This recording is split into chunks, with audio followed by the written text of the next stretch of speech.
Delhi NCR में बदलते मौसम के साथ इन दिनों आई फ्लू के जो मामले हैं वो तेजी के साथ बढ़ रहे हैं और जिसके कारण लोग काफ़ी ज़्यादा परेशान हैं। हमारे साथ इस वक्त बातचीत करने के लिए मौजूद है डॉक्टर ए के जैन, जो कि फॉर्मर ईएसआई हॉस्पिटल के मेडिकल सुपरिटेंडेंट हैं और एचओडी भी रहे हैं, आइज स्पेशलिस्ट भी, आई सर्जन भी हैं। डॉक्टर साहब, जिस तरीके से आई फ्लू के मामले बढ़ रहे हैं, सबसे पहले हम समझना चाहेंगे कि क्या है ये पूरा जिसके कारण ये आई फ्लू के मामले अचानक से इस वक्त बढ़ने लगे। देखिए, ये जो हमारी जो ये काली पुतली है, इसके चारों तरफ कंजक्टिवा होता है जो सफ़ेद पार्ट को कवर करता है।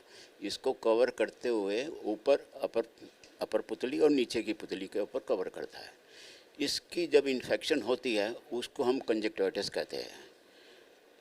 ये क्या है, कंजक्टिवाइटिस इन दिनों ह्यूमिडिटी होने के कारण बरसात में आप देखेंगे जिन जिन एरिया में बरसात ज़्यादा हो रही है, ये वायरस ज़्यादा पनपता है और एक्टिव हो जाता है, स्ट्रॉन्ग हो जाता है और इस एरिया को हमारी बॉडी के इसको अफेक्ट करता है।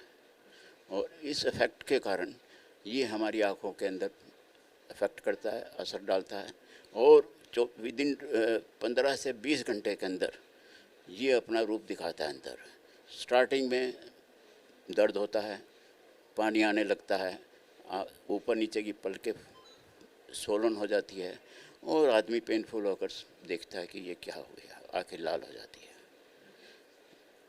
दूसरा सवाल ये भी है कि कितने मरीज रोजाना इन दिनों आपके अस्पताल के अंदर आ रहे हैं, सब कुछ लोग इलाज के लिए? हमारे यहाँ मेडिकल डायग्नोस्टिक सेंटर में है।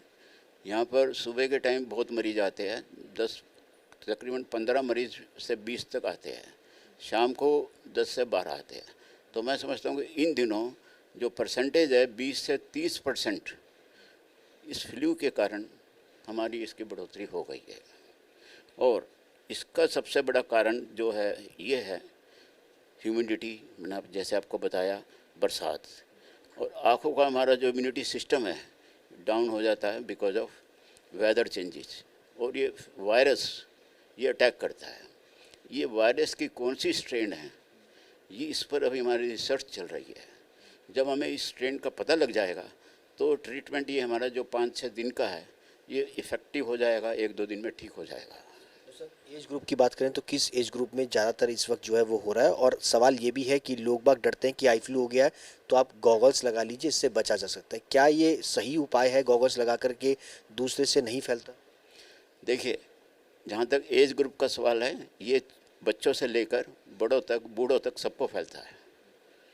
बच्चों में ये ज़्यादा पाया जाता है क्योंकि बच्चों की जो हाइजीनिक कंडीशन है, स्कूल में जाते हैं, बैठकर खाना इकट्ठा खाते हैं, एक दूसरे को फैलता है। घर में आने के बाद हाइजीनिक कंडीशन उनकी प्रॉपर नहीं रहती है, बच्चों में ज़्यादा पाया गया है। नंबर 2, आपने पूछा गॉगल्स लगाने के बाद या एक दूसरे को देखने से, ये एक दूसरे को देखने से नहीं फैलता। गॉगल्स हम इसलिए लगाते हैं, इसके जो कीटाणु होते हैं, जो आँखों में से पानी आता है, हम उसको हाथों से पूछते हैं। अक्सर इतना टाइम नहीं मिलता कि हम हैंकी रखें और उस जो पानी के अंदर हमारे कीटाणु होते हैं वो कीटाणु हमारे हाथों पे लग जाते हैं। जब आप मुझसे हाथ मिलाएंगे तो वो कीटाणु मैं आपको दे दूंगा। जब आप अपनी आंखों को छुएंगे वो आपको फैल जाएगा। जैसे कि हमने पानी अपने आंखों के उसको छुआ, हम मेट्रो में चढ़े, हैंडल को पकड़ा और कुछ जो नॉर्मल आदमी आएगा उसको फैल जाएगा। इसी प्रकार घर में भी जब हम जाते हैं, ये टेबल पे उस पर हाथ लगते हैं, इससे फैलता है। चश्मे लगाने का एक फ़ायदा ये होता है कि हमारा हाथ बार बार आंखों पे नहीं जाएगा। दूसरा, चश्मा लगाने से जो हमारा ग्लेयर है, सूर्य की लाइट का जो ग्लेयर है, वो आंखों को कंफर्ट देगा। तीसरा, जो कि आप भी कहेंगे, सामने वाले के लिए सिग्नल है कि भाई इसको फ्लू हो रहा है, दूर से इनको नमस्ते कीजिए। एक आखिरी सवाल, बचाव कैसे किया जाए और क्या सावधानी बरतनी चाहिए, किस तरह का मेडिकेशन जो है उस पर लेना चाहिए? इसके बचाव के जो कारण मैंने आपको बताए, इन्फेक्टेड लोगों को भीड़ वाले एरिया में नहीं जाना चाहिए, बार बार हाथों को धोना चाहिए, जैसे कि हम कोरोना के टाइम में करते थे, सैनिटाइज़र यूज़ करते थे, उससे हमने आँख धोना चाहिए। दूसरा, और जब स्विमिंग पूल वगैरह में हमें नहीं जाना चाहिए जब तक हमारी आँखें इन्फेक्टेड है। जो बच्चे हमारे इन्फेक्टेड हैं उस पीरियड तक हमें इनको स्कूल में नहीं भेजना चाहिए। घर वालों को सावधानी बरतनी चाहिए, टॉवल, साबुन, इवन पिलो, और हो सके तो अलग बेड पर सोए। ये बहुत इम्पोर्टेंट सावधानी है। और मेडिसिन की अगर बात करें, जहाँ तक मेडिसिन की बात करेंगे, सबसे पहले मैं आपसे ये कहना चाहूँगा कि हमारा जो अधिकतर लोग हैं वो आई स्पेशलिस्ट पे नहीं जा सकते किसी कारण, आर्थिक कारण समझ लीजिए, कुछ भी समझ लीजिए, तो वो जो है केमिस्ट के पास जाते हैं और दवाई ले आते हैं। मेरी उन केमिस्ट से भी अनुरोध है, स्टीरॉयड इसमें बिल्कुल इस्तेमाल ना करें। इसमें प्योर जो है आई एंटीबायोटिक आई ड्रॉप अच्छी कंपनी का, और आई एंटीबायोटिक आई ऑइंटमेंट अच्छी कंपनी का, जो आई ड्रॉप है दिन में हम 4-4 घंटे में डालें आंखें धोकर, और आई ऑइंटमेंट चावल के दाने जितनी सोते वक्त आंखों में डालें। ये सबसे बड़ी चीज़ है।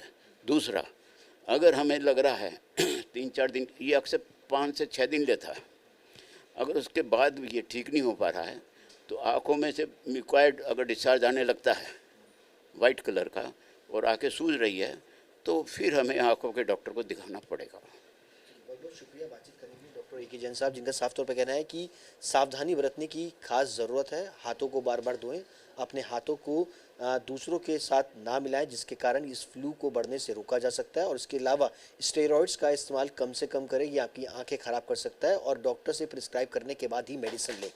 कैमरा पर्सन मृदुल के साथ सुशांत मेहरा, दिल्ली, आज तक।